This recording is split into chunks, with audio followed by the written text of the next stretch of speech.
So just so first of all, welcome to all of you. I will have to apologize for my weird voice. This is not ChatGPT speaking to you, but that's really Vincent, but Vincent with a sore throat. So I sound a bit like ChatGPT, but no, that's a real me.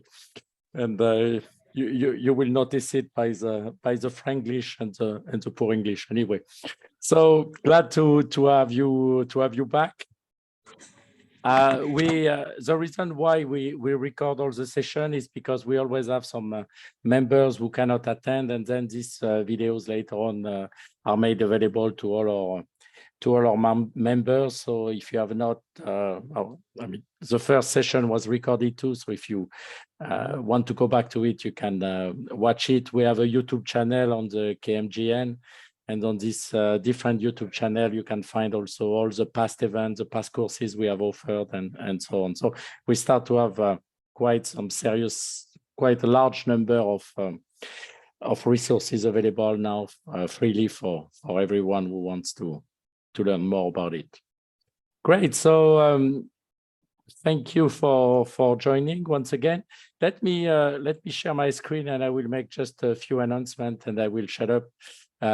So we can get to the presenters, to the presentation today. Okay, so first thing, let me just, get set up properly. Okay, so this is the second meeting. The first meeting was just a way for all of us to get to know each other and for us to better understand a bit what each of you were interested to gain from this KMGN community. So we have not set exactly or engrave exactly how we're going to do things, but the idea to get started is to have a topic, a research discussion topic during every meeting, and also to discuss any other research interests that some of you might have, or research challenges, or looking for collaboration and so on. So we will leave it open as open as possible, but we will try to tackle different interesting research topic related to knowledge management in each of our meeting sessions. So we will meet once a month, and I will share with you the upcoming dates in a few minutes.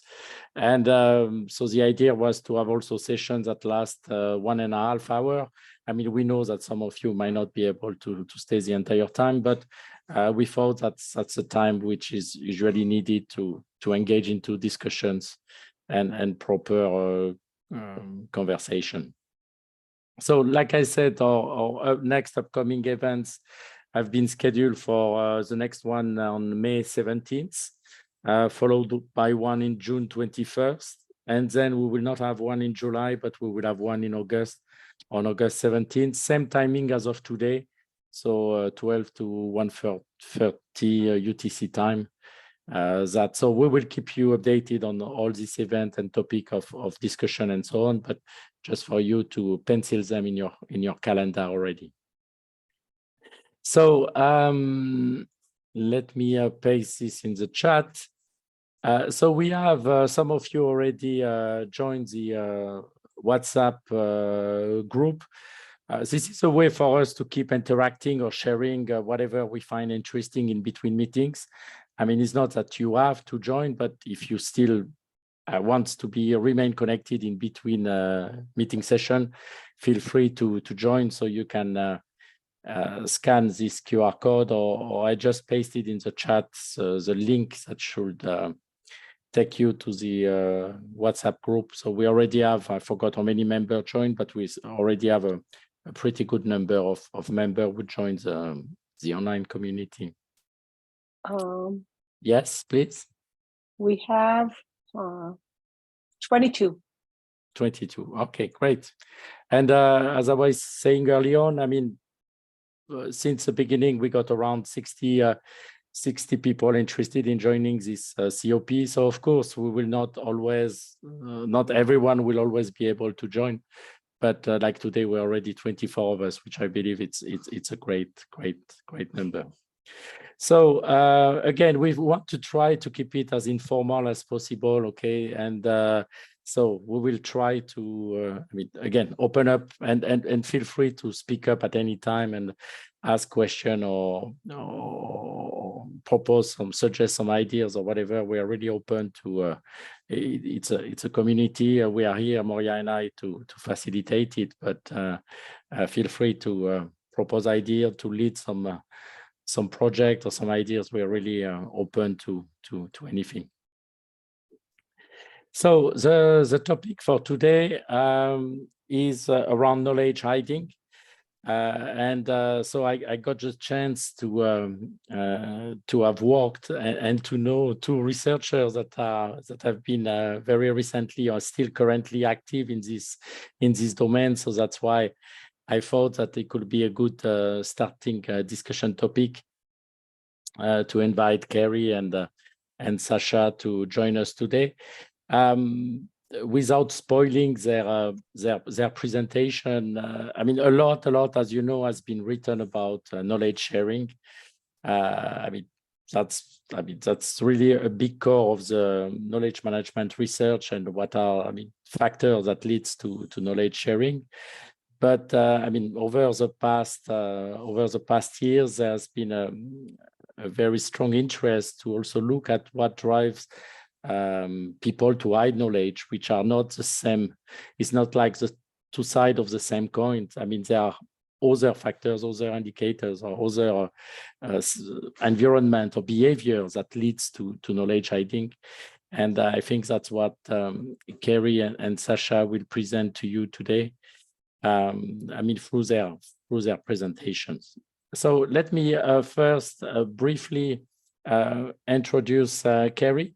So I have the great chance to be currently the PhD research advisor of Carrie, who's working on this topic, and that's a topic I didn't know very well. Also at the time, she thought the topic interesting and asked me if this could be the topic of her PhD, and I liked very much the topic from the beginning. And as she will present, so she's approaching it and she's presenting it in a very novel way, at least for the measurement part of it. So she will give you an overview of a bit of background about knowledge hiding, and then we'll talk to you more precisely about her research. And then I will later on go back and introduce Saša and say a few words also before she presents. So without further ado, let me stop sharing my screen. Just 1 second. Here we go. And Carrie, the floor is yours, and we're all looking forward to listen to your presentation. Thank you, advisor, and nice to meet all of you here today. And I value this opportunity to share my understanding of knowledge hiding topic. So today I'm going to introduce or give a brief introduction to knowledge hiding. Okay. Sorry about that. So let's start from the very beginning. So I will first introduce in general knowledge hiding, and then give a brief introduction to SOS, the serious game we are developing now for my PhD research. So first the question comes, why should we care about knowledge hiding? I believe that most of you, or at least many of you, are very familiar with the concept of knowledge sharing or knowledge transfer. And it is a heated topic, and it has been a heated topic for quite some time. And one of the reasons why it is still heated, I believe it can be that it can be hardly achieved in organizations. So despite all the efforts to enhance knowledge transfer or knowledge sharing in organization, we cannot see a quite desirable or positive result concerning knowledge sharing. So we consider to look at the problem from a different perspective, that is knowledge hiding, which has been identified as a barrier to knowledge sharing or to knowledge transfer. And it has been found a prevalent phenomenon in the workplace. Generally, it can be considered as a counterproductive work behavior, and pay attention to the huge number here. So it can cause great loss to companies, either Fortune 500 companies or American organizations. So what is knowledge hiding? Looking at the definition, knowledge hiding is an intentional attempt by an individual to withhold or conceal knowledge that has been requested by another person.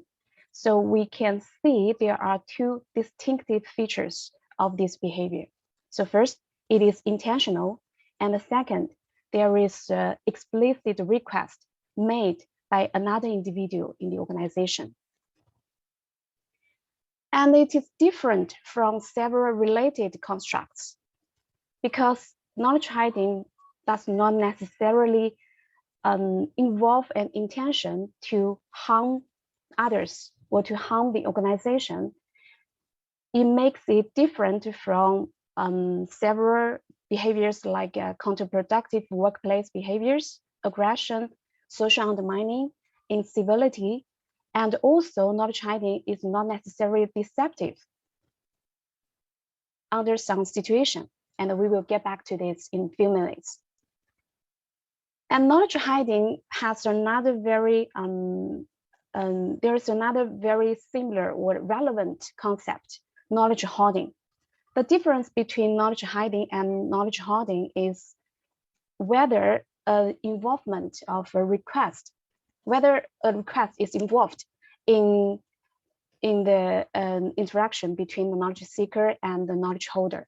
So if there is a request made explicitly by someone for a specific piece of knowledge, it is knowledge hiding. And when there is no request made and the knowledge holder have no awareness of the demand for the knowledge, and then they do not make the knowledge available to the knowledge seeker, this is knowledge hoarding. And there are three ways, and we also can say there are three strategies to hide knowledge. So there are first one, playing down, and second, rationalized hiding, and evasive hiding. So I will explain them one by one. So first, playing down happens whereby the hider pretends to be ignorant of the relevant knowledge. For example, I believe we might have such experience like when we're trying to ask for knowledge and the person responds as I have no idea what you are asking for, or I'm not the expert, or I'm not the right one you ask for this knowledge. So by saying this, actually, if they do have the knowledge at hand, they are playing down. And the rationalize happens where the hider is offering a justification for failing to provide the requested knowledge by either suggesting he or she is unable to provide the knowledge requested or by blaming another party. So for example, when people say, I'm not supposed to share this with you because it's supposed to be kept confidential, or my boss will not be happy if I share this with you. And the third one, evasive hiding, is where the hider provides incorrect information or a misleading promise of a complete answer in the future, but actually they have no real intention to follow through with the promise. So we can say sometimes by adopting strategy of evasive hiding, the knowledge holder pretends they want to help, but the truth is that actually nothing has been made available. I conducted a SLR, a systematic literature review before, and trying to have a big picture of what's happening in knowledge hiding research. And the top 4 theories has been identified, that they are largely adopted by previous researchers to study knowledge hiding. So the first one is social exchange theory, which looks into the interpersonal relationship between the knowledge seeker and the knowledge holder. For example, the knowledge holder might be more likely to hide what they know from the knowledge seeker if they once get declined by the knowledge seeker. And the second one is psychological ownership. It's about the investment of from the knowledge holder in acquiring a specific piece of knowledge, because they have invested a lot in terms of time or energy or money to acquire something. When requested for the knowledge, they might be more likely to engage in knowledge hiding behavior. And the third one is conservation of resources.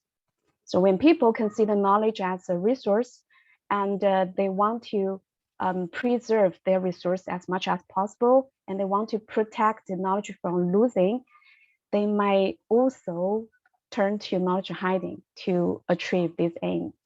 And the last one is social learning. It happens when an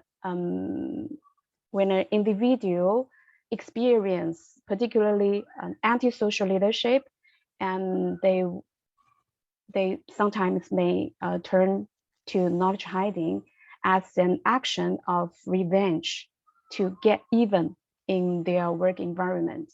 So these are the 4 supporting theories that mainly used to investigate knowledge hiding behavior. And my literature review has also identified some antecedents and motivations of knowledge hiding, and I divided them into 3 categories: personal factors, interpersonal dynamics, and the situational factors. And I'm not going to go through all of them one by one, but I will explain some of them. For example, first one, personality traits may influence individuals' knowledge hiding behavior.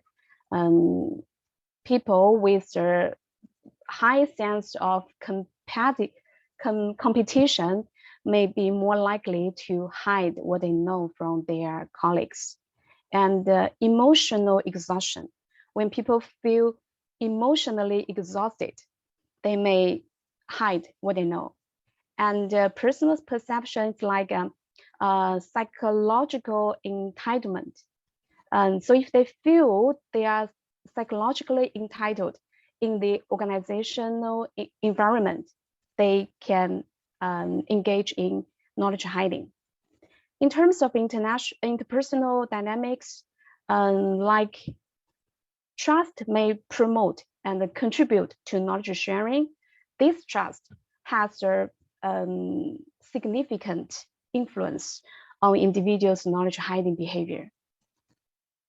And the situational factors include organizational culture, climate, and also, as mentioned before, leadership style. For example, antisocial leadership may promote knowledge hiding behavior. In contrast, positive leadership like transformational leadership or ethical leadership may help reduce the occurrence of knowledge hiding. And also characteristics of the requested knowledge has some influence on knowledge hiding. For example, people are more likely to hide tacit knowledge or complex knowledge from others. And in terms of knowledge hiding outcomes, also 3 categories: individual, interpersonal, and organizational. At the individual level, knowledge hiding may reduce job satisfaction and creative performance. At the same time, you can increase the loneliness or the feelings of guilt and shame or moral disengagement. At interpersonal level, as we just mentioned, distrust may increase knowledge hiding behavior. And also when people hide knowledge from people around them in the organizational environment, this behavior will further contribute to distrust between colleagues. And at the organizational level, it will reduce team viability, team creativity, project the team performance, and it will increase organizational deviance. So to make a quick conclusion here, previous research has identified several antecedents and outcomes of knowledge hiding behavior, and they use some theories like social exchange theory to build basis for their research. Besides all of this, we have identified one more prominent knowledge gap in knowledge hiding behavior. That is, previous research majorly use self-report skills to collect the data, to investigate knowledge hiding behavior. So to address this knowledge gap, now we are developing a serious game, that is SOS, to investigate. We hope it can be used soon. It can be launched soon to investigate knowledge hiding behavior. And it means to share or to skip, to share knowledge with your colleagues or to skip knowledge requests from them. And this is a collaboration with UGA, University of Grenoble-Alpes in France. And currently there are 4 games in the platform, and we will be the 5th and more to come. So in the game, the players, we call the participants as players because they are the players of our game. So in the game, the players will experience realistic work situations, and they will play a role as a project team member, and they are supposed to complete a project. And throughout the game, they will be confronted with various knowledge requests from different colleagues, and they will have the options to not share or to partially share or to fully share their knowledge with their colleagues. So one of the major, I think we can say the research is maybe it's better than previous research because we incorporate both knowledge hiding and the knowledge sharing into a single study. So in this research, we will look into individuals' response to knowledge request. So as just mentioned, 3 typical situations when people encounter a knowledge request from others, they either not sharing any knowledge at all, or they share some part of the knowledge, or they share everything they know with others. So these are the response to knowledge request. And we are looking into, based on the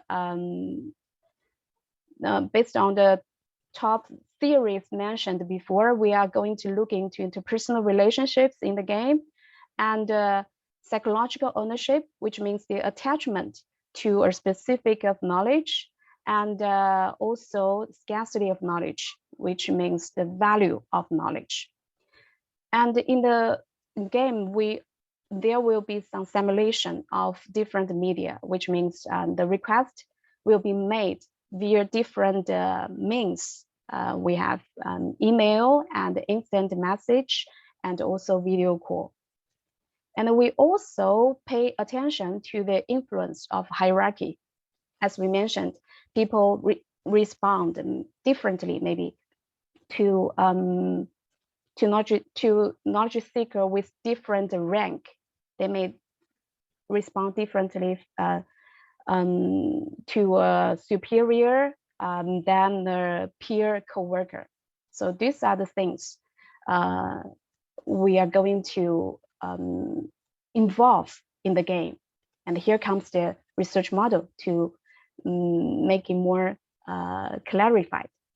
So you can see on your left hand, there are the dependent variables here. They are from the 3 major theories used to support the knowledge hiding behavior. And on the right hand, on your right hand, you can see the knowledge request response, as we mentioned, partial sharing, full sharing, playing down, and evasive hiding. And another thing we will further clarified and compared with other research, we have very clear categories of knowledge involved in the game. So we have experience, we have documents, and relationships as manifestations of different types of knowledge. So in other words, we have tacit knowledge, and we also have explicit knowledge. And we can also say we have complex knowledge and simple knowledge involved in the game. And since SOS is supposed to be a serious game, which means there is a learning objective for us to fulfill throughout the game, there will be some learning nuggets for the players. So it can be relevant to knowledge management in general, and also it can be some promotion of the existing knowledge sharing tools or practice in the organization.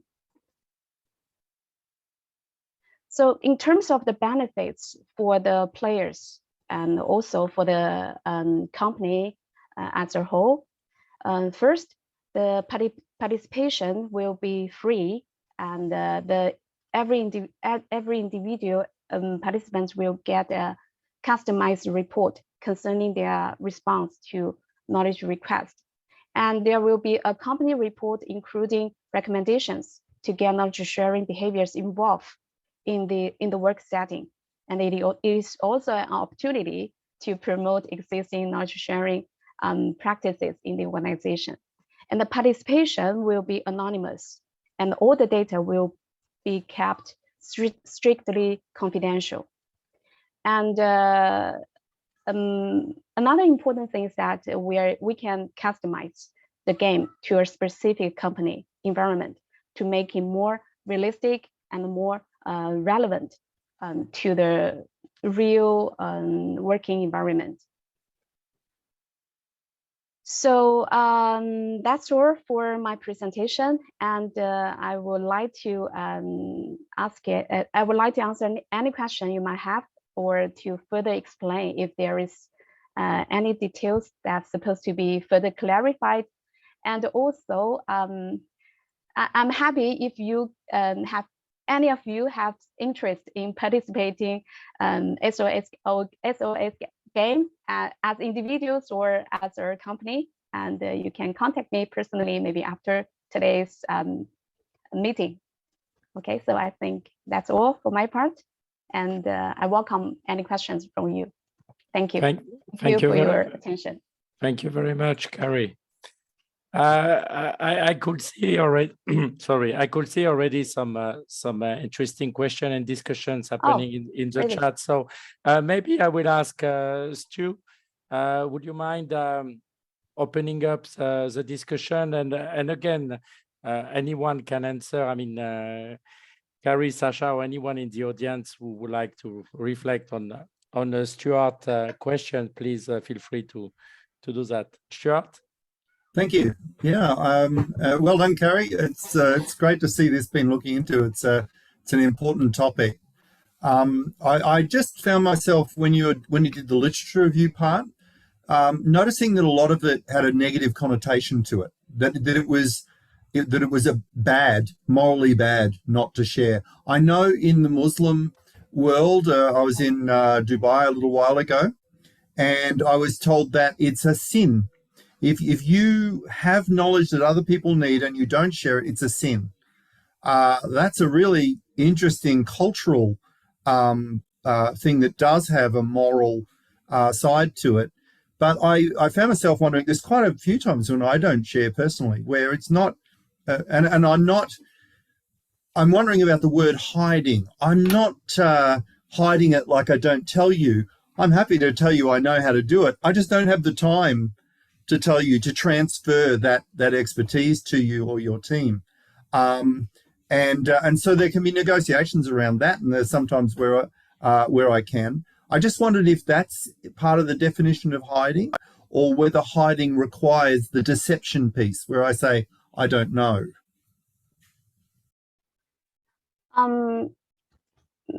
Okay, so if I understand it correctly, you are asking hiding as it's not necessary, as mentioned, it's not necessarily involves any deception. Is that your question? That's right. Yes. Yeah. So first, regarding what you mentioned as a thing to hide knowledge, I think there's some few papers on that, and it seems that it identifies that knowledge hiding behavior is influenced by culture. And yes, it is not necessarily involved deceptive, because rationalized hiding, for example, when providing some rationale for not sharing the knowledge, actually the knowledge holder is rationalize their behavior. So I'm not sure I answered your question. Yes, maybe you can give some concrete example, Carrie, of rationalized hiding. I mean, you could hide knowledge because you say, well, it's secure, or it's just because I mean, yes, confidential. Confidential, yes. Yes. What other? Or it's not allowed. It's not allowed to share with some people outside of this maybe this unit or something. So this is rationalized hiding. So actually the result is that the knowledge holder is not making the knowledge available, and it's like hiding, but actually they hide for some rationale, for some reason. Yeah. And we will pass the mic to Bruce in a second, but also, can you share some example of positive output of hiding knowledge? Sorry that I forgot that. So knowledge hiding is not always harmful. Sometimes it can promote some positive behavior. For example, we have found that knowledge hiding some people engage in knowledge hiding to promote others' self-development. For example, the superior sometimes hide what they know, and because they want their subordinate to practice, to acquire the knowledge by themselves. And sometimes they hide knowledge. Some people may hide knowledge because they want to protect the other's feelings. So these are some examples of the positive outcome of or intention of knowledge hiding. And actually, this is quite such a research is quite rare in the field. So I think it's also meaningful for researchers to pay attention to the positive intention or positive outcome of knowledge hiding behavior. Yes. Yes, Bruce, please. Oh yeah, just in regard to what Stu was talking about there, some of the research papers have been using the term withholding rather than hiding. And I think just from a general English language usage point of view, the word hiding has an emotional connotation, that there is a deliberate act behind the decision to not share that knowledge, whereas the term withholding is a little less emotive. And I think that can include those practical resource constraint-based decisions to not pass on knowledge that Stu was mentioning. So I just wonder if in your systematic literature review that you looked at knowledge withholding as a potential term or alternative term. In my literature review, I involved knowledge hiding and knowledge holding, but later on, I narrow it down to knowledge hiding because I think it's more novel, and because intention involved in this behavior, I think it worth our investigation. So they are different, as we mentioned before. As knowledge holding could happen when the knowledge holder have no idea, have no perception, or have no awareness of the demand for this knowledge. But knowledge hiding is that when the knowledge seeker make a very explicit request and they hide deliberately. So that's the difference. I'm not actually talking about the difference between hoarding and hiding.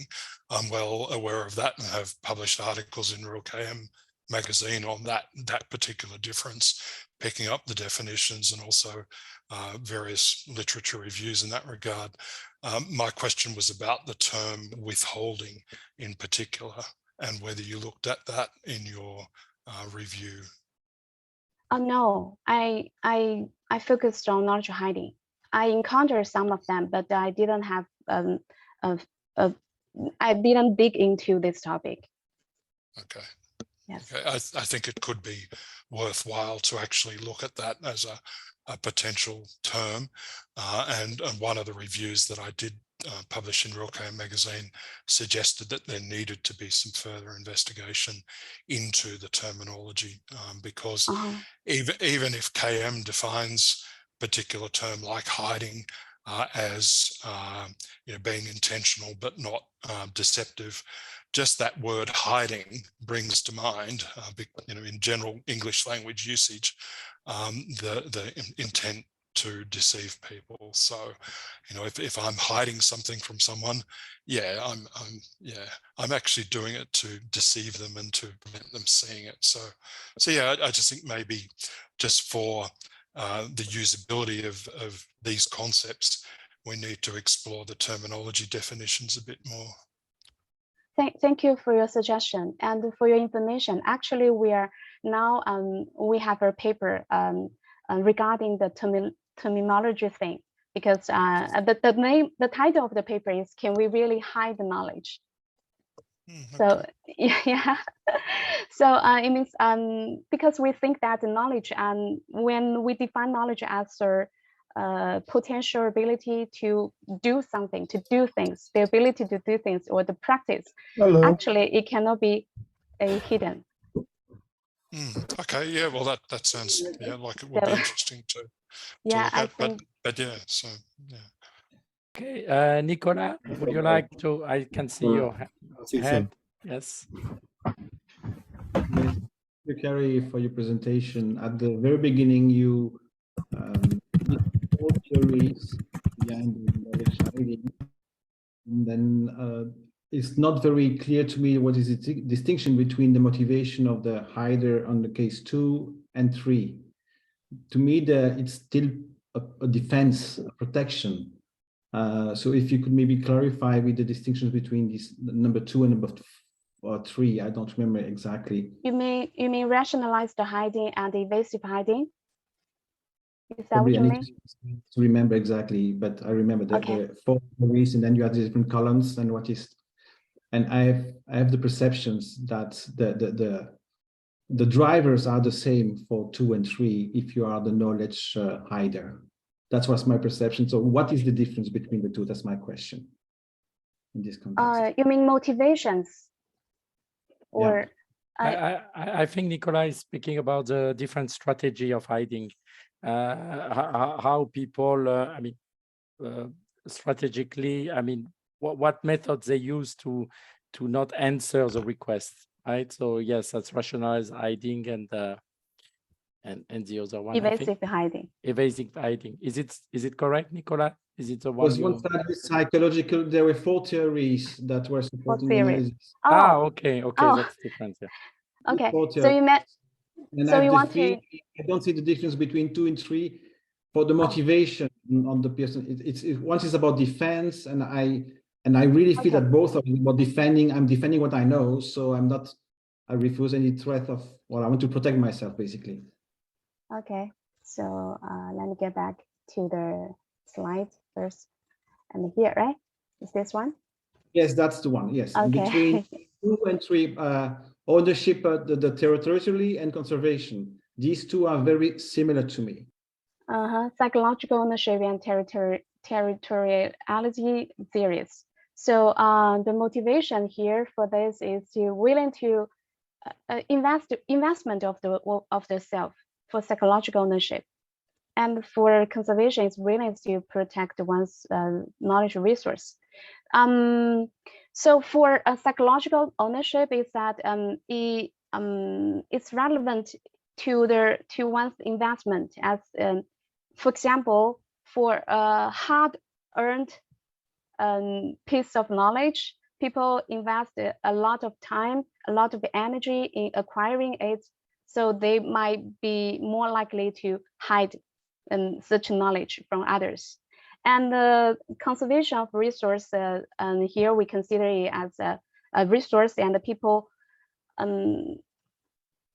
based on this theory, different people, they own different amount of knowledge. So they want to protect their knowledge, and the people with more amount of knowledge, they might be more willing to share. But with people who have limited amount of resource, they might be more willing to hide what they know when requested. So I'm not sure if I made it clear. It's clear. These efforts, the investment in terms of efforts. Okay, I make the effort to learn something, so please. Yes. No, I got it. It helps. Thank you. Yes. And maybe we'll just take one more question. And I've seen that, Monica, you have posted some question. Maybe you can take the mic, and you have also listed some publication of Stefania, who is also part of joining with us today. So maybe this might be an interesting follow-up question. Monica?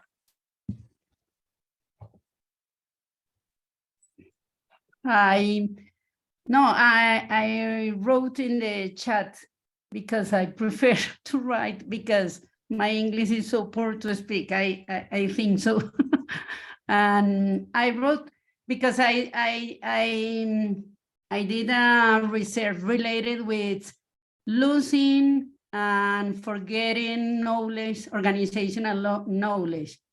And the authors or the papers that I described in the chat speak with similar terms. The proposal that you are doing in this research, and I think that it's a more abstract idea related with losing knowledge, organizational knowledge. And I think that you proposed add some, is an addition or a new idea of one type of losing knowledge.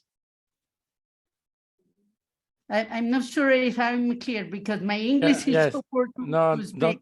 Don't worry, Monica. No, thank you. Yes. I think you're correct. I mean, that's a different level of analysis. Yes. What Kerry is looking more at the interpersonal level, and when you're looking at organizational forgetting, you're looking overall how the organization or a unit or a team is looking at it. So, but yes, I think they are directly related, and this knowledge hiding might lead or might be one of the ingredients that might lead also later on to organizational forgetting. And we have Stefania here. Stefania, do you want to since that's your domain of expertise too. Stefania? Well, first of all, thank you very much, Monica, for citing my work. It's been like very nice to see that cited. Well, in that particular papers, like these two-part papers, we discussed like 3 areas of organizational forgetting. We discussed 2 areas of unintentional organizational forgetting, knowledge depreciation and knowledge loss, and 1 intentional, which was unlearning. According to the definition of Carey, because it seems that this to be a intentional process, should fall into the category of unlearning. But unlearning in the literature is something that has been discussed like from a positive perspective, like when you want to replace bad behavior or old routines with new routines. So scholars have suggested we should first unlearn and then eventually replace like these bad behaviors or old routines with new one and promote like a change within organization. But it would be very interesting link. I think that, you know, find the link between these 2 areas would certainly be something interesting to explore. Thank you. I know, thank you. Thank you. I'm glad it's a coincidence that people citing each other in the room, but I'm glad that we have here a key thinker in the field and that they can connect physically here. I mean, virtually here today. Great. I see much more comment, and Günther, I also very much is something I never really thought about, but just for Carey, maybe. Günther is going back on Stuart's point on I mean, what is really, I mean, are people really expected to share knowledge? I mean, is it, I mean, in the organization context, I mean, do they really have to share? Are there some legal condition, cultural condition, or ethical conditions that will force them to share or not? And maybe different environment or different culture might have different rules on this, and this is an aspect that might be very interesting to further explore. And I don't know if you have came across this aspect, but I believe that's a very interesting area of exploration in the future. Yeah. Okay, great. So let me, without further ado, present our next speaker. Let me share my screen. So I had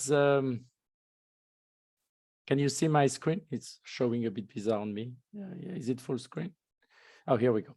Okay, so I had the great pleasure to meet Saša more than 20 years ago. Yes, she still looks young, and I don't, but that's a secret of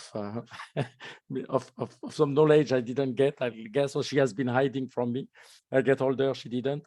So we met more than 20 years ago when in Slovenia, in fact, at one of the first European conference on knowledge management that was in Bled in Slovenia. And then later on, we got chance to meet again. She visited George Washington University in the US, where I was also doing my PhD, and she was also in the middle of her PhD. So we stayed in touch, and at that time we published a paper. It was the first issue of knowledge management research and practice journals, which is now one of the top ranked also journal, but at the time it was the first issue, and we published a paper at that time on the first issue on the role of leadership in developing a knowledge supporting culture, and the paper has been quite cited. I mean, in academic world, it has been cited for 400 people. That's relatively small, but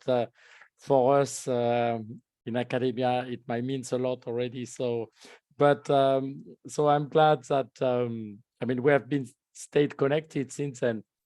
And today she has been working with some colleagues on a paper that had just been recently published and that she will share with you, and which is really a concrete example on how in an organization they also measure the impact or the effect of knowledge hiding.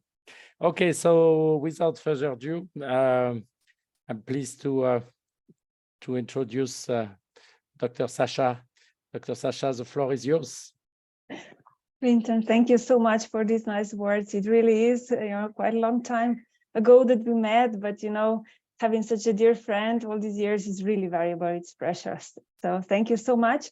I will try to share now first my presentation, and you will just tell me if everything works perfectly. It does. Thank you. It does. Okay. So thank you so much. And hello again to everyone. I'm coming from Slovenia, from School of Economics and Business. It's University of Ljubljana. And actually, I'm working there as assistant professor at the academic unit for management and organization. So I have been teaching a bit organizational learning and knowledge management as a co-teacher of this course together with Professor Vlado Dimovski and assistant professor Simon Zolnar. So teaching this course for a few years. And also my research is related to the field of organizational learning and knowledge management from my master's thesis on. So it really is something that has been developing in my research. So Vincent already said we published a paper together. Even before that, in my research, I was focusing on the relationship between organizational learning and knowledge management, to just make the clear connections, distinctions, because of the two literature streams that have been developing separately, but are tightly connected. So that was my first interest. And then in my PhD, I actually was investigating the role of organizational structure, the impact of structural learning of individuals in organizations. So this was an important part. I was investigating how actually learning differs if we have more structured or less structured organization, because, mostly in literature, we emphasize that it should be more organic, so less structured. But my investigation, my research in a specific company that had departments that were more organized, more structured, less structured, I found that learning of individuals is still there, but it's different. So when it's more structured, it's more single loop learning. When it's less structured, it's more double loop learning. It's also interesting that when we have less structured organizations, then individuals are more oriented towards outside. So actually obtaining knowledge from sources outside the organization. And also what was interesting that when their work was more structured, they were more independent in learning because they were relying on procedures, let's say documents, so everything that was kind of structuring their work to search knowledge there. So this was important part. And then later on, in some research, with my colleagues, we investigated learning styles and relationship to creativity. That was interesting to see which styles, let's say in specific student settings was related to creativity. And then part was also related to informal knowledge sharing, seeing how this relationship, what is relationship to knowledge sourcing. Interesting studies was also on barriers to knowledge sharing in international organizations and let's say impact factors that impact knowledge transfer between subsidiaries and headquarters in multinationals, specifically focusing on expatriates. And the latest projects are related to let's say characteristics or factors that are impacting individuals in balancing their ability or let's say learning behavior between exploration and exploitation. So these are a few of the topics that I have been working on. But now for today, for the topic that Vincent decided to include in this session or let's say meeting, online meeting, is knowledge hiding. I have joined in this research stream only lately, but working with Tomislav Hernaus and Nikolina. Tomislav has published and has done research in this field. And you probably have heard of my colleagues that have been very, very involved in knowledge hiding research, Matej Černe. So there are few people that are even, my university more knowledgeable, so they have more experience in this research. But I was interested in particular in this relationship between evasive knowledge hiding and task performance.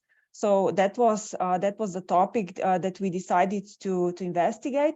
Specifically, what is the role of accumulative job resources? As I am teaching in organization theory design and also organizational learning knowledge management, so this was kind of intersection between the two fields. So as written or said just now, this is a paper prepared in collaboration with colleagues from Faculty of Economics and Business from University of Ljubljana. So with Tomislav and Nikolina, we prepared this paper, and I would like to go briefly through the content to just present what was our idea, what were our findings, and to maybe shed a little additional light on the discussion that was already taking place right now, discussing different knowledge hiding strategies and what are the consequences if knowledge hiding it has to be negative in perceived in such a way. So moving on now to the let's say introduction of this research. We already talked about and mentioned that people are expected to share knowledge and that it's desirable, it's a very powerful resource in organizations. However, a lot of the times people withhold, let's say even more specifically, they hide knowledge. They intentionally attempt to not conceal what they know.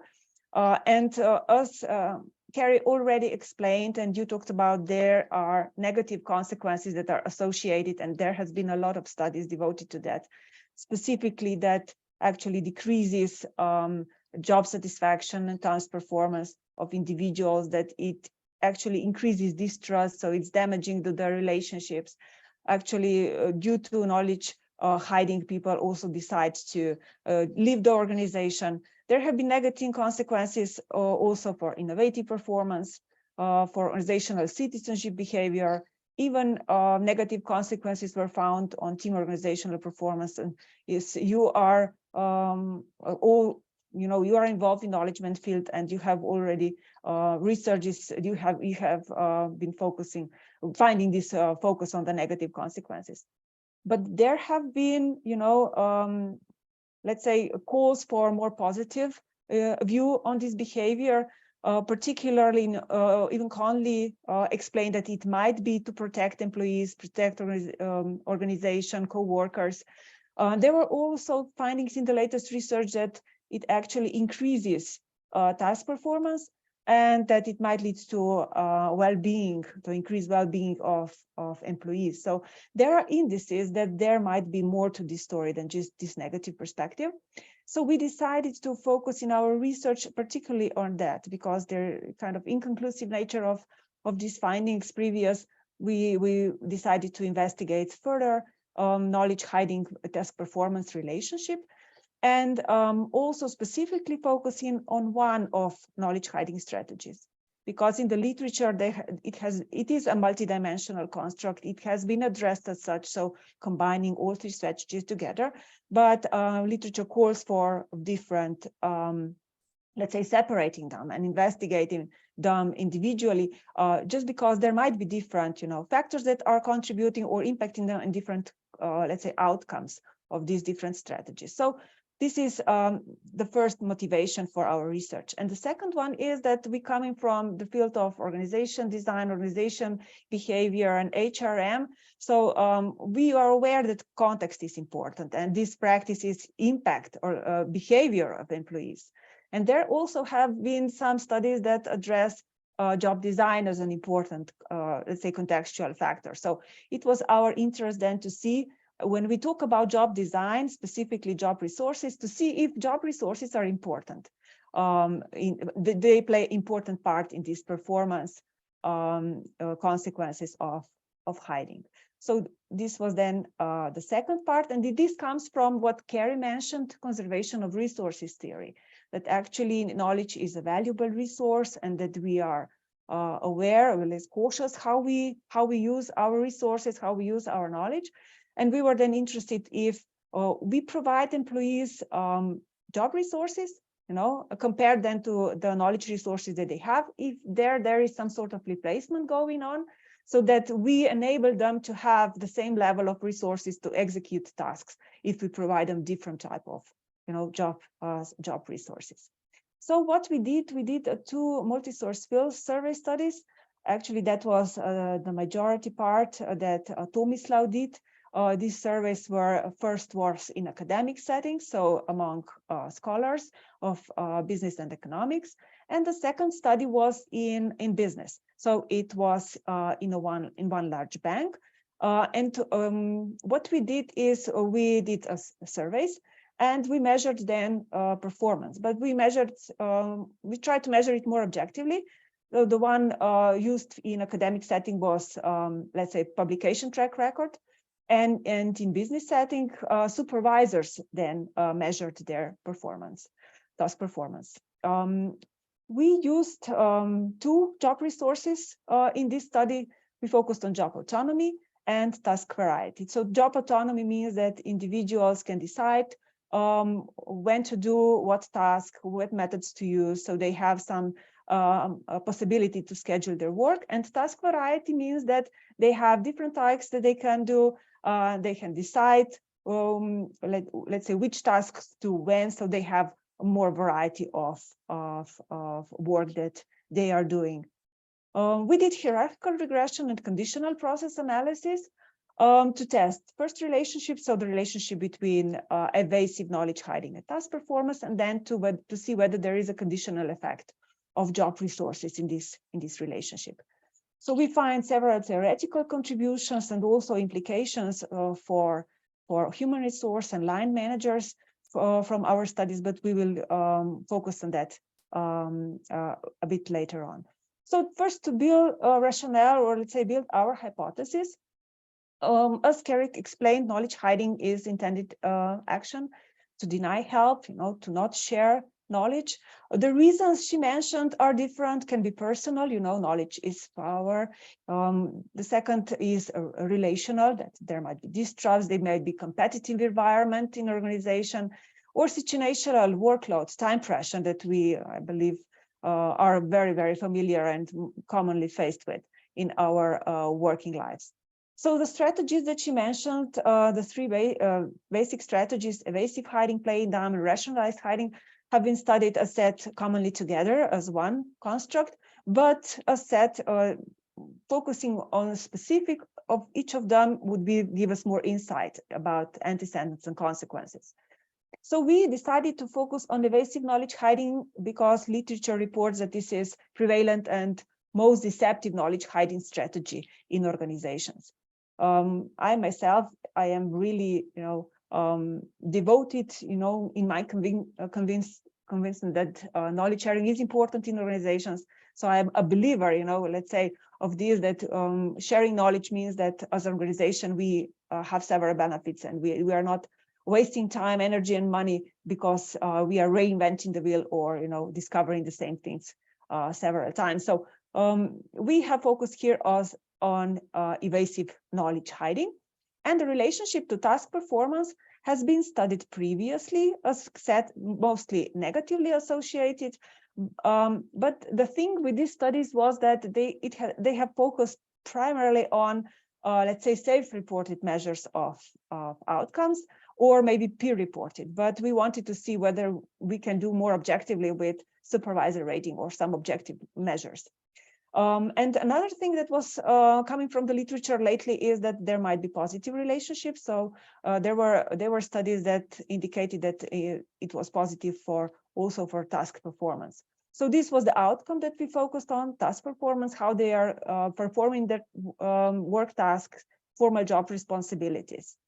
And intrigued by this, that they're negative and that they're positive, we then decided to search for the arguments to see more this, if we can support this positive association between evasive knowledge hiding and task performance.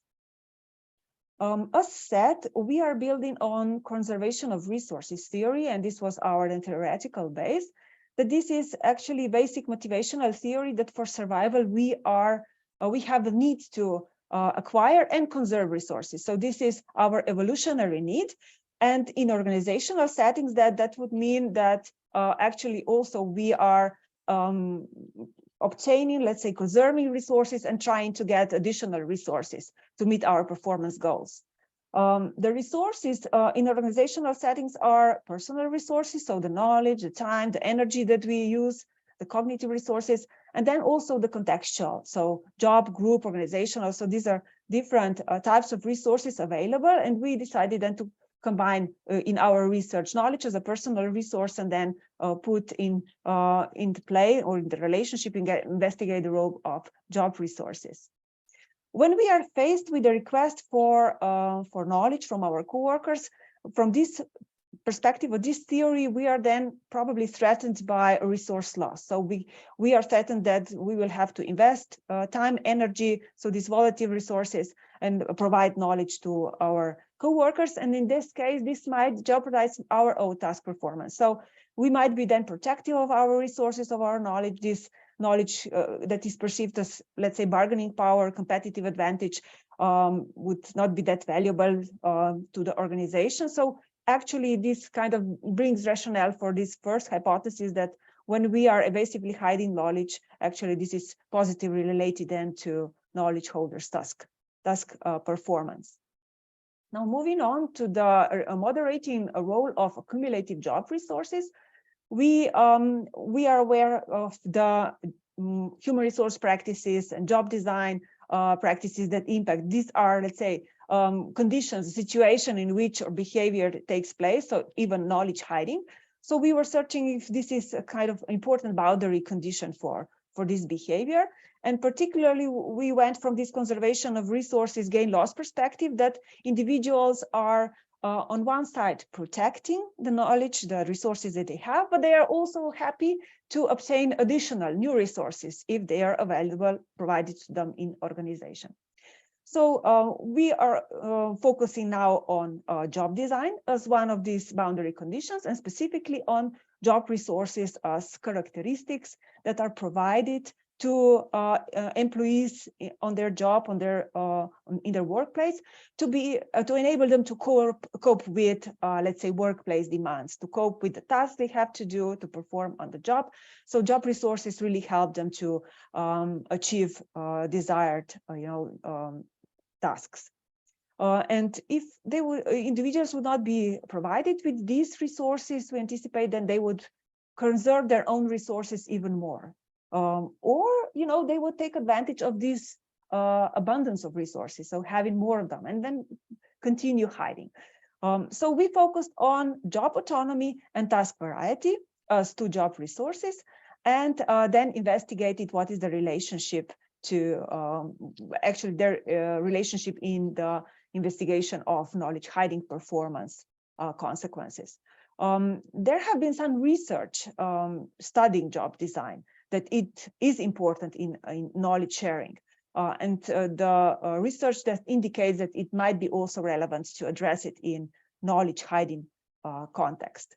Now, what job autonomy is, I explained it briefly, but when we provide employees high job autonomy, that means probably that they will be able to decide with whom they work, then they can select people that they trust, and that would then decrease their motivation for hiding knowledge. In other way around, if they have low job autonomy, then they conserve energy, conserve resources, don't trust their workers, so co-workers. So that would mean that they hide knowledge to achieve task performance. And in respect to task variety, that stimulates learning. Employees that have various tasks, they are motivated to obtain additional knowledge to tackle these different tasks, and that would increase their motivation for performance. And this also would mean that they have more trusting relationship, that will be motivated, stimulated. They would be less inclined to hide what they know. So this misbehavior would then be less common. They would be more willing to share their knowledge. With low task variety, we anticipate that they would safeguard their knowledge and safeguard in that way safeguard also task performance. So conservation of resources theory finds that resources are highly correlated. So they are nested within individuals, nested within organizations, as we said, knowledge in individuals and other personal resources, and in organization like, let's say, job resources. And we found from the previous literature that job autonomy and knowledge are positively correlated, and the task variety and knowledge are positively correlated. And also job autonomy and task variety are also mutually interacting. So from this, we kind of developed three scenarios that have to be taken in consideration. First one is when employees have enriched work settings, so that means that they are made available with accumulative job resources. So they are provided with job autonomy and task variety. So they would be maybe even more inclined to conserve resources, own and additional resources to increase their task performance. In case of semi-enriched work environment, it means that they are provided with partial job resources. Maybe job is more autonomous, or they have more diverse tasks, so either of them. But still, they would be able to increase their task performance with additional resources, even though they are partially provided. And lack resources, that would incline even more conservation of their own resources, personal resources. They would hide their knowledge to, let's say, protect their performance outcomes. So our second hypothesis means that we expect three-way interaction between evasive knowledge hiding, job autonomy, and task variety to be positively related to task performance in all three cases. So we anticipate that it's going to happen in the case of cumulative, partial, and also lack of job resources. So we expect that all three cases, knowledge hiding will increase their task performance. So to summarize this, we presented this in our research model, showing also the hypothesis. So actually anticipating that there is three-way interaction. So we have moderated moderation. The first study, as I said, was in economics and business settings. So scholars from 11 business schools were included in survey. Here are a few characteristics of our sample. How we measured, we used Conley's and Porter's measurement scale for evasive hiding. How often do they hide knowledge, or let's say do this behavior?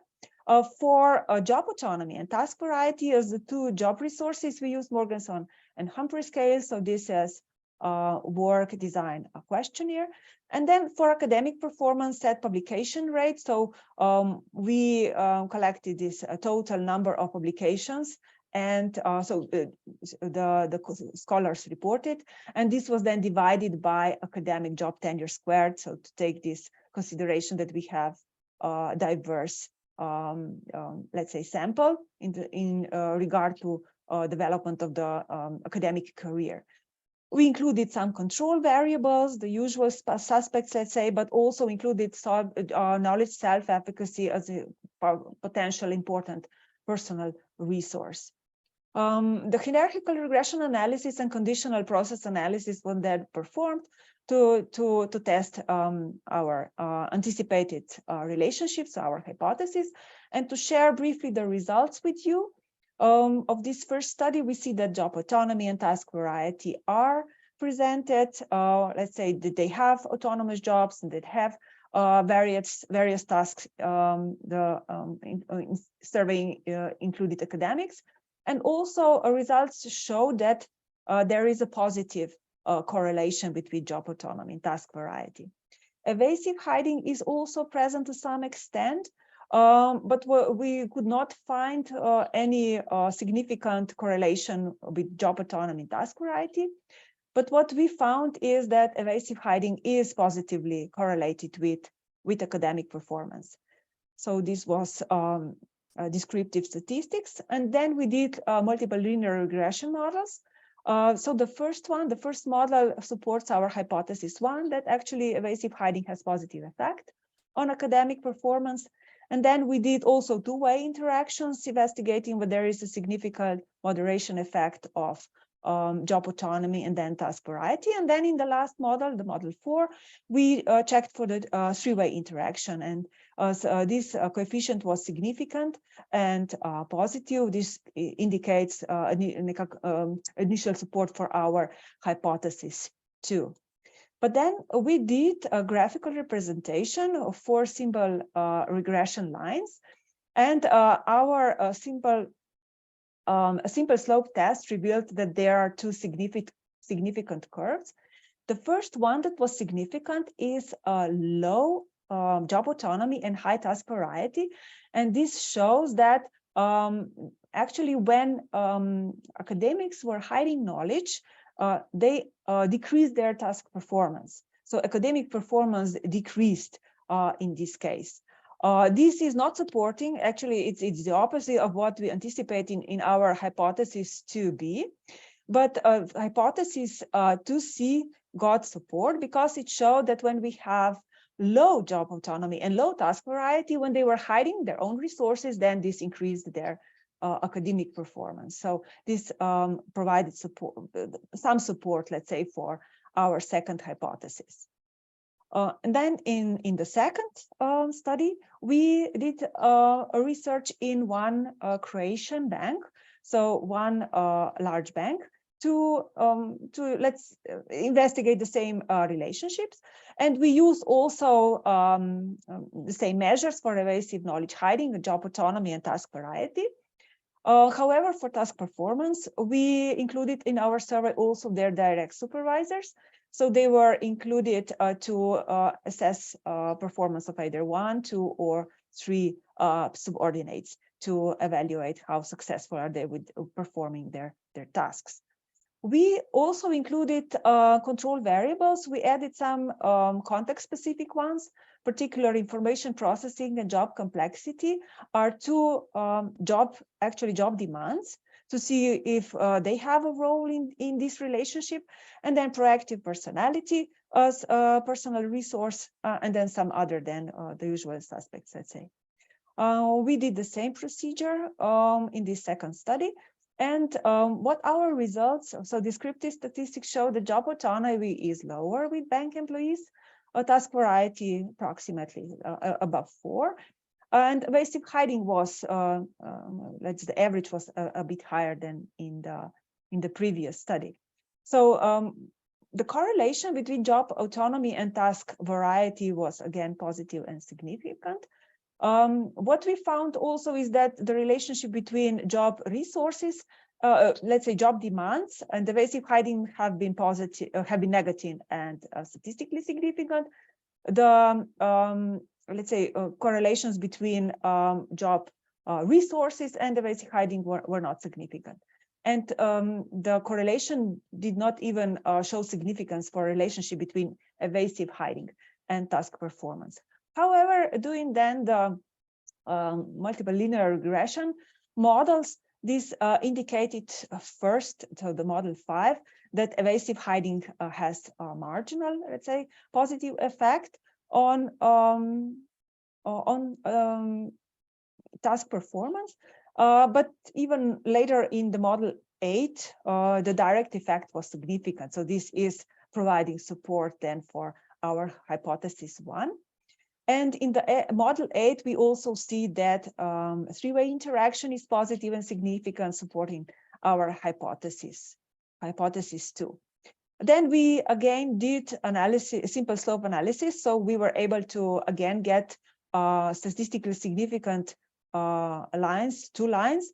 The one that was interesting is when we have not, let's say, the opposite of what was in the first study. So we had there a low autonomy and high variety, but now with high autonomy and low variety, so partial resources available show that actually when hiding knowledge evasively from co-workers decreases their task performance. So this was again against our hypothesis 2b. And then for the relationship when we have high level of both resources, actually this study shows that when we have high job autonomy, high task variety, hiding knowledge even increases task performance. So we were able then to find support for our hypothesis 2A. So to summing it up, it kind of shows that the findings were complementary. So we were not able to replicate, but we found on some complementary results. So we were able to confirm this positive relationship between task performance and knowledge hiding. If it would not be valuable and making some sort of contribution to individuals' work, probably one knowledge hiding would not be happening in organization. So there must be some positive side to it. And then the second one is that we were able to support this abundance or lack of job resources that actually in both cases, hiding knowledge then increases performance. So against what we anticipated, then we also found that when they were employees were provided with partial job resources, either job autonomy or task variety, then their performance decreased when they were evasively hiding knowledge. So these were the most important findings. And we believe thereby the contribution is to the knowledge hiding literature, focusing on one specific strategy, evasive knowledge hiding, and then showing that actually it has benefits for individuals. They are conserving their own resources because they need to achieve their performance targets, performance tasks. And the second is to, let's say, job resources literature, showing that actually it's an important boundary condition that when individuals are provided with abundance, they will still hide knowledge. When they have partial job resources, then they are using another strategy. So this gain-loss perspective really shows that different strategies apply. In abundance, they were using these resources. They were actually preserving and accumulating resources. When they have neither of them, they were conserving own resources. But when they had one of these job resources, there was some sort of replacement of resources taking place. We believe this offers important implications for managers because it shows that knowledge hiding behavior gives individuals performance benefits. That's why they do it. And if they are provided appropriate level of job resources, so the right amount and the right combination, this will also then actually decrease their motivation for hiding knowledge. So if job design is not done properly, we see that actually knowledge hiding will continue.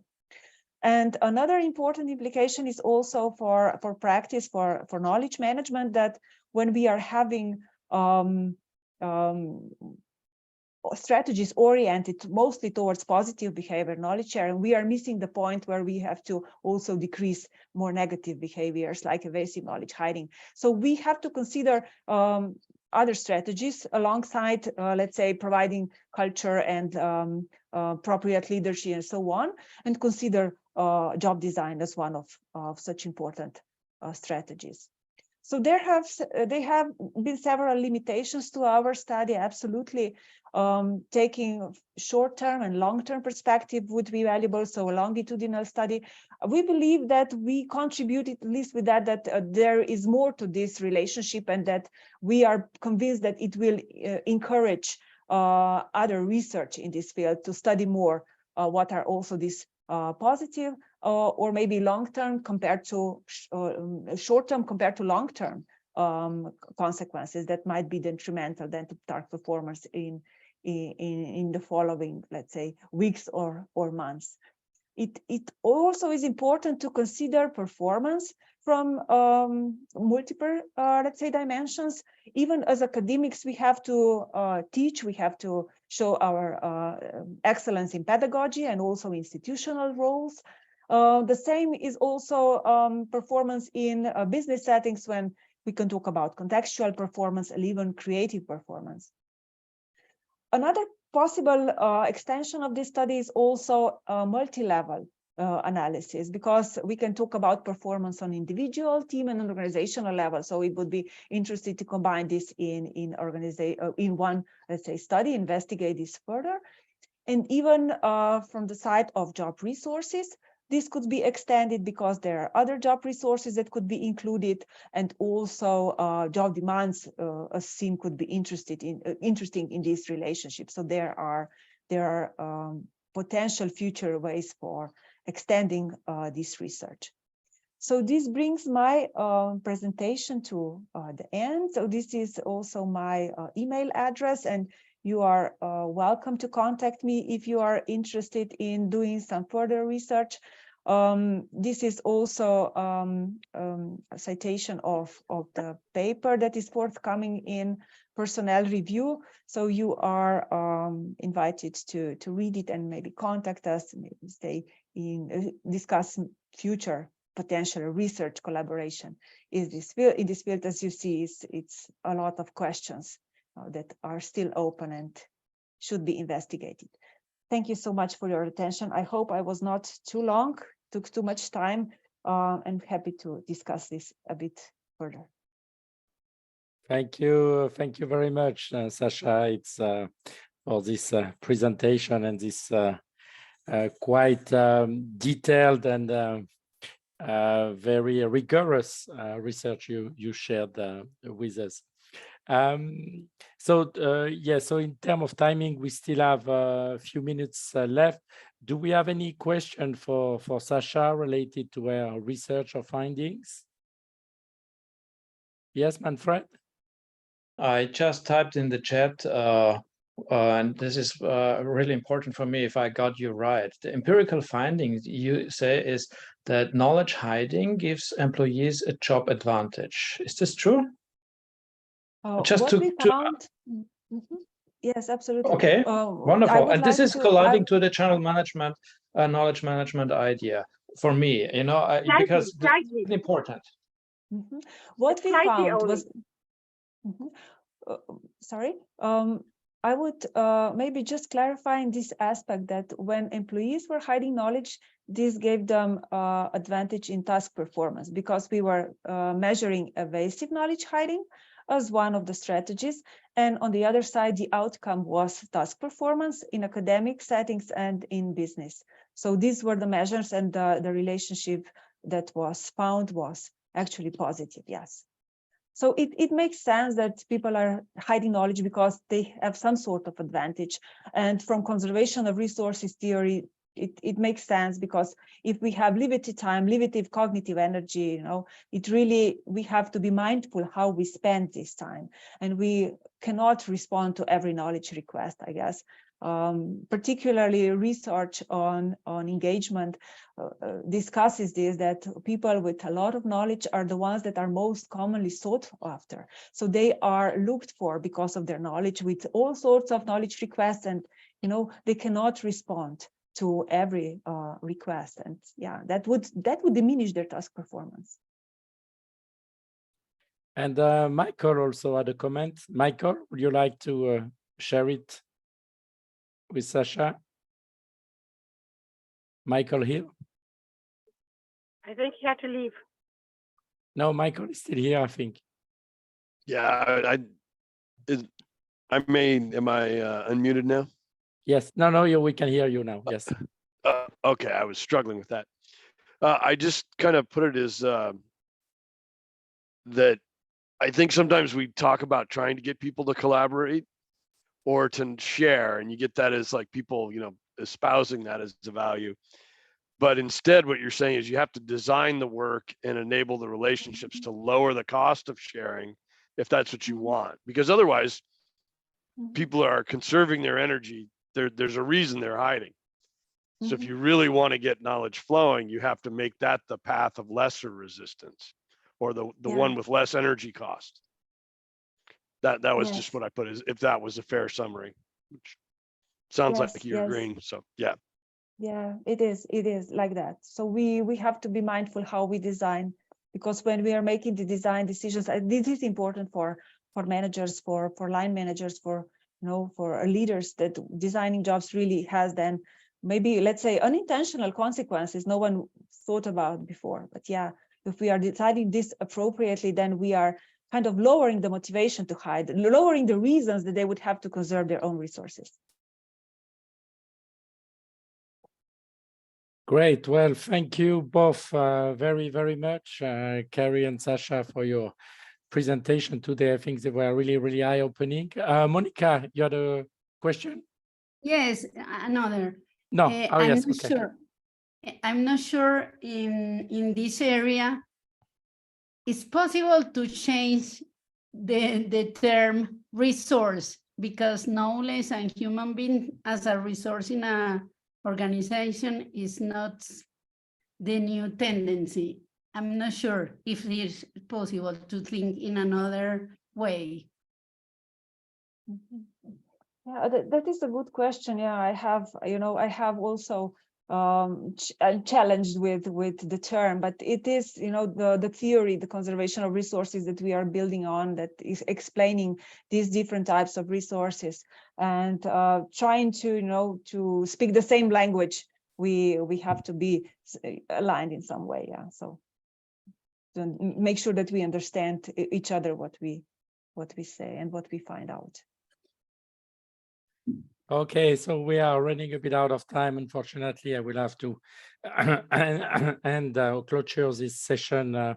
Thank you again all very much for joining. I think it was, I really enjoy these discussions and this question going on. So I'm really looking forward to our next sessions. Again, we will be in touch with you to tell you more about the topic. If some of you are interested in presenting your work, please let us know too, because we would be happy to have you as a speaker in the upcoming sessions. And yes, I think, Moria, do you want to add anything to what was just said? I think we will, we had also some requests of some people interested in collaborating and so on, but they were not physically here present today. So maybe when they join next time, we'll give them the opportunity to share or to share also through the online group. Great, thank you all very much.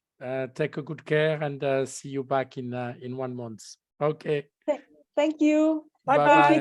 Thank you very much. Very interesting. Thank you. Thank you. Bye-bye.